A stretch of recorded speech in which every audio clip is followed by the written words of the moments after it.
สังกะสีตัวมันเหลือเจ้านี่เจ้าชื่อว่าจะได้แล้วปอจะบ่ให้ฮะปอบ่ให้ปอใส่ไว้มุงโตเจ้าบ่ให้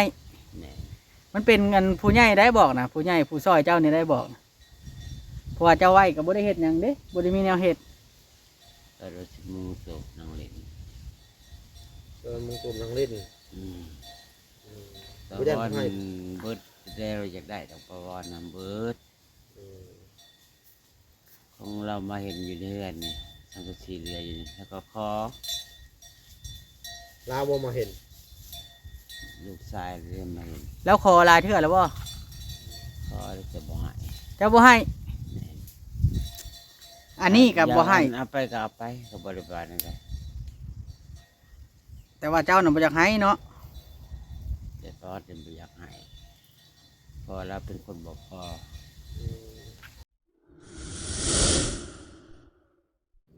ฝากติดตามเบาโอลิแหน่เด้อพี่น้องเบิดสุปูสุคนสบายดีเด้อพี่น้องทักทายสบายดีเด้อพี่น้องเบิดสุปูสุคนเบิดสมองสุบอนเนาะพี่น้องมื้อนี้อยู่บ้านป้าออดพี่น้องอยู่กับเบาโอลิอยู่บ้านป้าออดมื้อนี้ก็คือสังเกตเบิ่งป้าออดชั่วมือนี่ก็มีแต่เมาเหล้าอย่างเดียวได้พี่น้องเอ้ยเนาะแต่ก็บ่ได้เฮ็ดอีช่างนอกจากอันนอนเมาแล้วก็นอนเมาแล้วก็นอนเปลี่ยนเป็นคนละคนถือว่าอาจสิสวยคนผิดอีกก็เป็นได้พี่น้องเนาะซื้อหัวมาให้ก็เฮ็ดพอกำกาเฮ็ดบ่ฮอบพี่น้องเนาะหวานบ่ถึงจังซั่นจังซี่จริงๆแล้วดึงบ่เข่งพี่น้องก็ฮู้อยู่ดอกแล้วดึงบ่เข่ง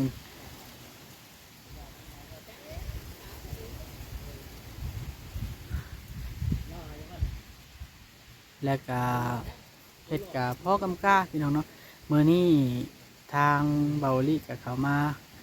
แจ้งเพิ่นเฮาสิได้ขอสังกะสีโตที่ว่ามันเหลือนะคืนเฮาสิเอาไปให้ป้าวอนพี่น้องป้าวอนเพราะว่าทางผู้ใหญ่ใจดีผู้เพิ่นซอยนะเพิ่นเห็นเรือนป้าวอนน่ะมันขาดสังกะสีขาดหลายก็เลยสิขอเอาเนาะน้ำปลาอ้อนี่นะเอาคืนก็ว่าได้เพียงหยุดคืนเลยเพราะว่าเราทำตัวแบบนี้นะแล้วพอเฮาป้าไว้โดนแล้วเราก็บ่ได้เฮ็ดหยังป้าไว้ก็บ่มีประโยชน์สิ่งที่ให้ไปแล้วก็คือให้ไปแต่ว่าสิ่งที่เอาคืนก็เอาคืนไปให้ป้าวอนป้าวอนนี่ก็เป็นญาติพี่น้องของป้าออดเองเนาะเขาสิเอาคืนนั่นแหละไปเบิ่งน้ำกันพี่น้องเนาะนี่ก็เป็นคำสั่งของผู้ใหญ่ใจดีเด้อพี่น้องว่าป้าออดสิแล้วสิเอาให้บ่หรือว่าจังไดเอาเบิ่งน้ำกันเด้อพี่น้องเบิ่งพี่น้องหัวนี่ก็หลายมือหลายเว้นแล้วบ่รีเห็นสภาพที่จริงนะมันถึงสำใดเฮาก็ตอกสำนั้นสะก้อนแล้วก็หาจังกระสอบกระสีมาอัดไว้กันอย่างนั้นอันนี้แหละเราบ่นั่นเนาะเราบ่ปฏิบัติอย่างเลยแล้วก็กระจกขยะเราก็บ่เก็บไปเบิ่งน้ำกันพี่น้องเด็ก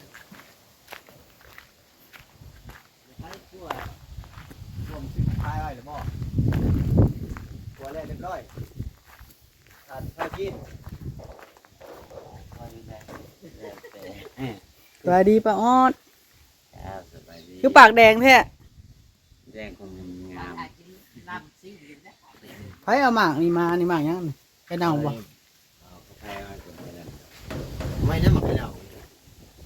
ไม่บ่จ่อยบ่ข้าวต้มกลัวบังพริกไว้แล้วว่าไว้พอแพทย์ว่าจะเอาลิขิตมาลาบนะแล้วมันเรียบร้อยแล้วข้าวก็นึ่ง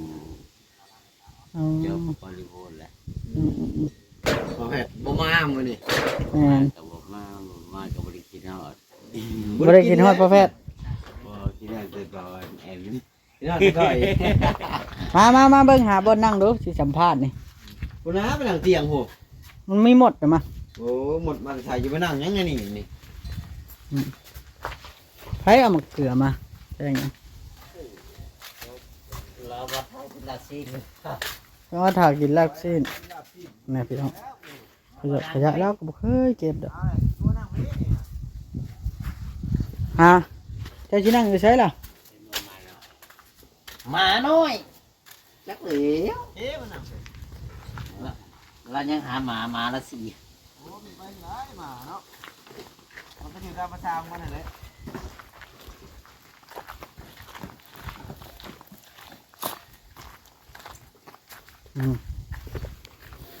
เตรียมไว้แล้วผัดอันนั้นเนาะป้าออด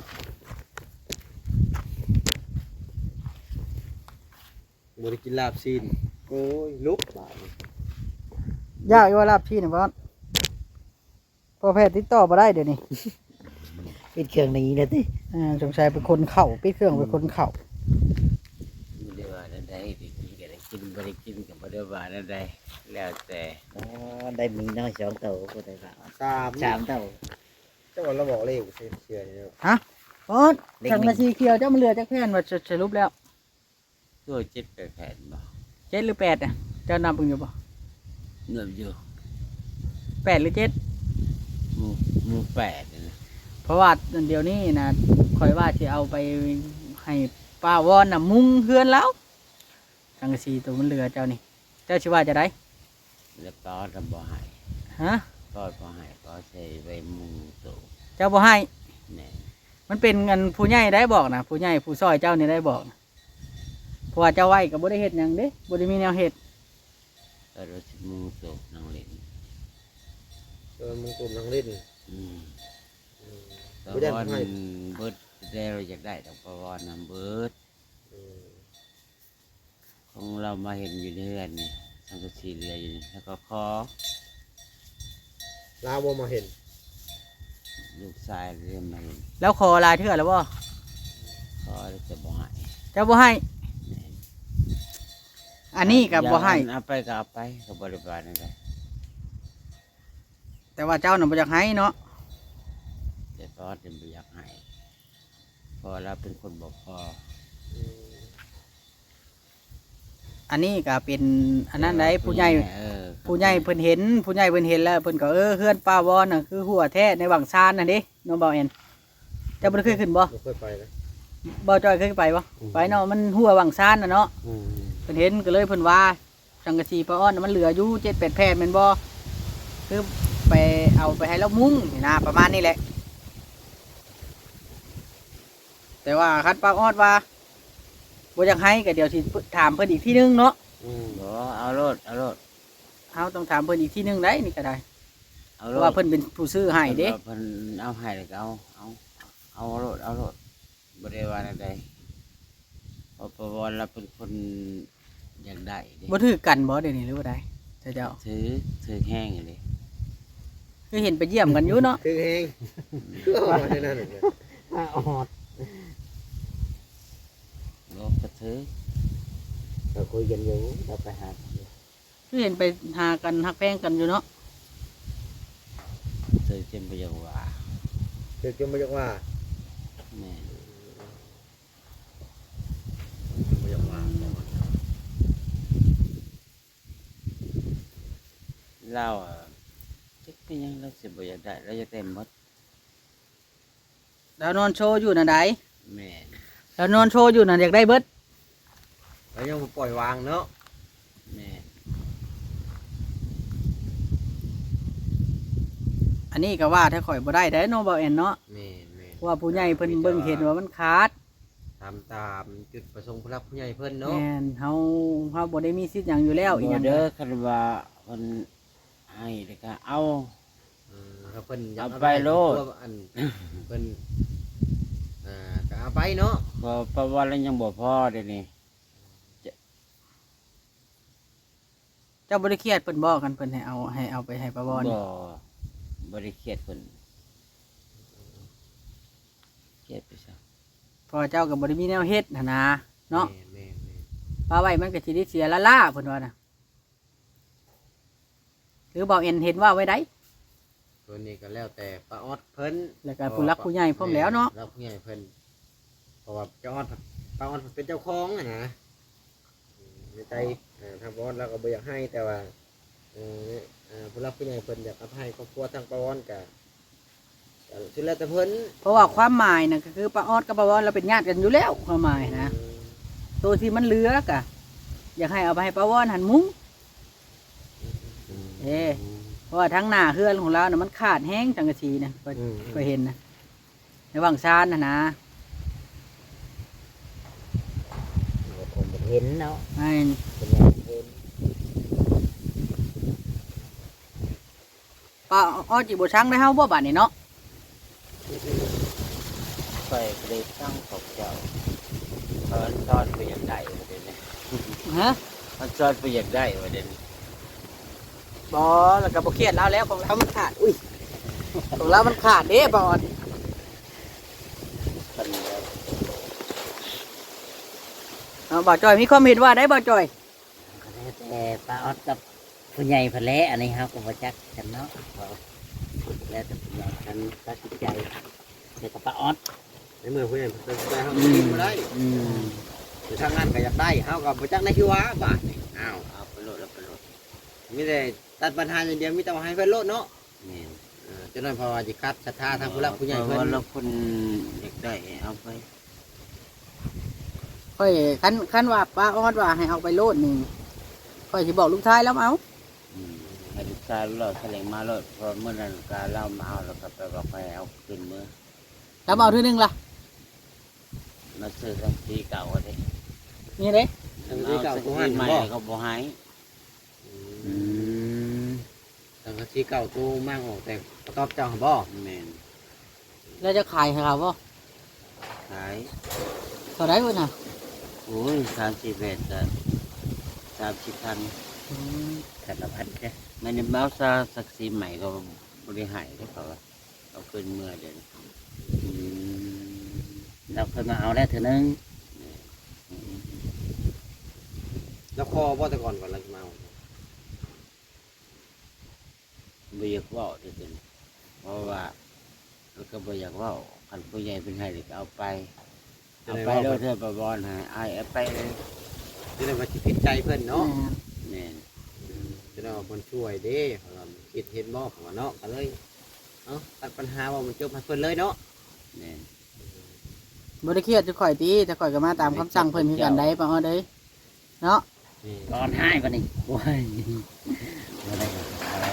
ดีก็ตามเพิ่นน่ะแหละป้าออดเด้อ ข่อยเป็นน้องเป็นนุ่งเพิ่นบอกมาเฮาก็มาเนาะ อืม ว่าจอย แม่น เว้าง่ายๆซะเพิ่นก็เห็นเจ้าก็เป็นญาติพี่น้องกันอยู่แล้วนะ อยากจะตามได้อยากจะเรื่องนี้สิไปพอกันได้เมื่อจริงแจ้งแล้วเป็นสิเปิดที่คลิปเปล่าหรอก หาเงินกับของผู้ของความมันบ่แม่นกันเนาะ เขาเป็นหนึ่งก็หากินเองไม่ได้น้องจะจ่ายยังไงก็ยังแจ้งได้ อืม แต่คนภายนอกซอยเนาะ แม่นบ่ประมาทเรื่องไอ้น้องนี่โอ้ย เพิ่นผู้ซอยเจ้านี่เรื่องเพิ่นใจดีนะเพิ่นใจดีอยู่แล้วป้าออดเด้ยเพิ่นเห็นไปทุกข์เพิ่นก็อยากซอยเนาะ แม่แม่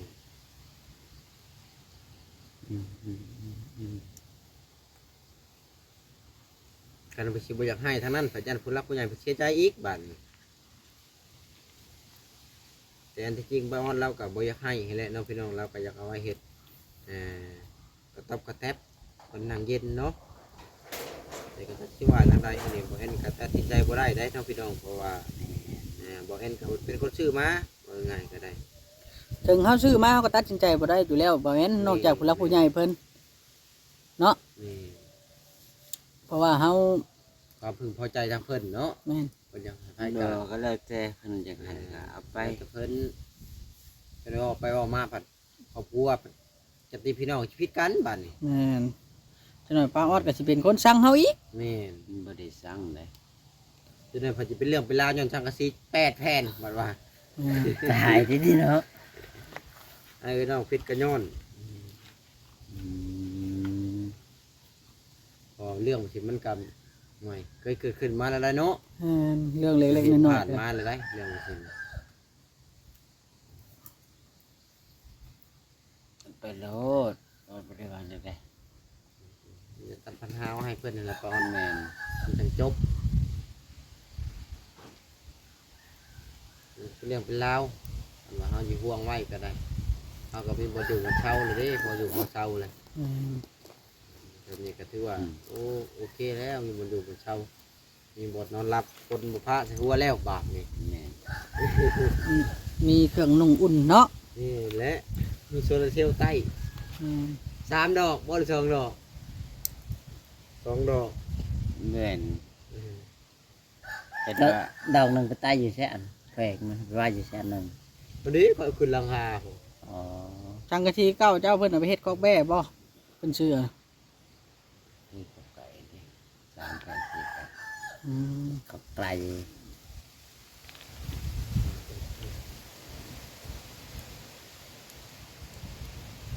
เนี่ยพี่น้องเนาะ กับพี่น้องอยู่เด้อสิเว่าแต่พี่น้องก็มันกับพี่น้องอยู่เนาะแต่พี่น้องที่พี่น้องประเภทใดก็บอกเข้าใจในภาษา พี่น้องมิแต่อยากได้ มีแต่จะได้เจ้า แต่บ่มีอยากให้ ก็คือแบบนี้เป็นมาตั้งแต่ก่อนว่าหรือว่าตอนมีผู้รักผู้ใหญ่มาช่วย แต่ใดๆมาถ้าแบบนั้นคอยเบียก็นะคอยเบียก็รายในคลิปนี่ เป็นประเทศเนาะมันจะผิดกัน เรื่องใจบุญเนี่ยเขาบอกแต่ไปทำบุญอยู่กับวัด ให้คนก็ให้แต่บางคนที่เขาอยากให้สงสารแต่บางคนที่เขาอยากสงสารในจังหวัดนั้นเพราะปัจจุบันบริอัดคนก็ทำบุญอยู่กับวัดสงสารกับคนแบบสุดท้ายมากกับประจานเนี่ยกับงูเห่าเขาเจ้าเต้ใครว่าสำนึกพวกเจ้าเข้าใจหรอก แม่นว่าง่ายกับไปช่วยเรือบอลที่มันซอยแล้วสบายใจเนาะ แม่น อืม บอลที่เห็ดไปแล้วมันสบายอกสบายใจมีความสุขในใจเนาะป้าออดสรุปง่ายๆไปสิเน้องพี่น้องเนาะ อืม เอาลายมันจะเป็นลาย เนาะ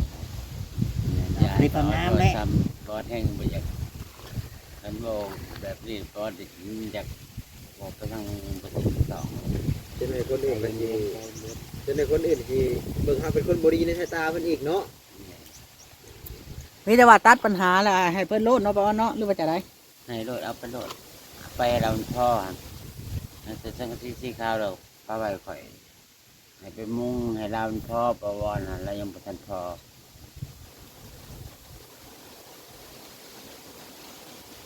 โอ้แต่ละคนมันก็บ่พอเทื่อดอกเนาะบ่จอย อืม แล้วพ่อได้ประวร เรายังเก็บโชว์อยู่ อุ้ยก็จะข้าจะไปเบิ่ง เป็นด้าอย่างว่าที่ท่านไปเบิ่งน้าสาวเจ้าได้น่ะน้าสาวบ่ เจ้าเอิญนะสาวกว่า เรื่อยมือสาวแหละมือสาวคนโซผสมคนโซคนโซโรคเก่ง เพิ่นละเฒ่าแล้วเนาะมันเฒ่าว่านั่นแหละ ผ่านเพราะว่าบ่ผ่านก็บ่ผ่าน เจ้ากับเราเลยรุ่นเดียวกันบ่คณะสาวไม่ว่าคนละ ร รุ่ ถ น มันเกิดเราขายกัน อ๋อแบบว่าคนละปีคนละใดนี่แหละเนาะ หมอกกระสีหลายแต่ เราเลื่นบ่ แม่น อ๋อ น้องแม่อ่ะพวกนี้นี่เสียโอ้ยบ่ผ่านพี่น้องค่ะสำหรับข่อยอะ ใจบกว้างมีอะไรบ่พี่น้อง โอ้โหเขากว้างอยู่เขากว้างสำหรับเพิ่นแต่บ่กว้างสำหรับข่อย บ่แม่นเพิ่นเฮ็ดเจ้าทุกข์เจ้ายากแล้วเพิ่นบ่สนนี่บ่จ๊ะ บ่เพิ่นก็สนอยู่ดอกสนอยากได้สนบ่อยากให้ สนอยากได้เนาะ แม่นเขาบอกมาแล้วปอดบ่อยากหลายบ้านั่นเดี๋ยวนี้อยากเว่าแบบซื่อๆแล้วก็จบโลดในคลิปนั้น อ่ะก็ถือว่าป้าอ้อนเราก็เอาไปโลดแล้วว่าพี่น้องเนาะ เอาไปให้เรา เราว่าป้าบอลเราบ่ทันพอก็เอาไปให้เราแม่นบ่ป้าอ้อน แม่น แม่เราตัดปัญหาเลย อย่า เอาไปให้เรา อย่าให้หยกเกียดกันนะอย่าไปเดี๋ยวก็ได้ บ่ได้เครียดบ่ได้หายเลย เออ มีหยังก็อยู่ในใจ อืมดี๋ยว เอาบ่เอาเนาะ พวกน้องๆกันขันมา น้องแมนเอาเถอะ อืม ให้ก็ให้บ่ลิคนเดียวคะแนนเนาะบ่ลิมาถามก่อนเลยจ้ะ บ่แล้วเฮาได้นั่นจากเพิ่นเด้ เฮาสิเฮ็ดจังได๋ซะเนาะ อืมกันถามเราดีเนาะแล้วแต่เพิ่นว่าแหละเอาเราตัดสินใจให้ได้ให้เลย อืม บรรยากาศก็ลมโอยงอยอุ้ยไม้ใช่นี่โกกเนาะ แม่นข่อยก็บ่มี ค่อยก็ได้ไม้เลยค่อย เคยก็บอกไม่มีเพื่อน นี่เป็นคนบ่มีไม้มันสิได้ยินบ่มันบ่เรางูปูบ่ แต่ว่าพื้นไม้น้ำราคาแพงน่ะ พอค่อยก็มีก็ซื้อ6กิโลตายเลยได้อันตัวเป็นกล่อง โลละกับ ปวดเบาเลย เอาโอเคแถวโอเคป้าอ้อนเนาะให้เราไปถ่ายเอาพี่น้อง มา เนาะ ทุบก่อนพี่น้องเอ้ย เอาโอเคพี่น้องเด้อสำหรับคลิปนี้เราลีกอะ ทุบก่อนเด้อ คือทั้งผู้ใหญ่ผู้รักผู้ใหญ่เพิ่นเนาะพี่น้องเนาะผู้ใหญ่ใจดีเพิ่นน่ะเพิ่นเห็นทั้งเพื่อนปลาวอนน่ะมันขาดพี่น้องเนาะสังกะสีเพื่อนปลาวอนน่ะมันขาดละเพิ่นแต่ว่ายังเหลือ7-8 แผ่น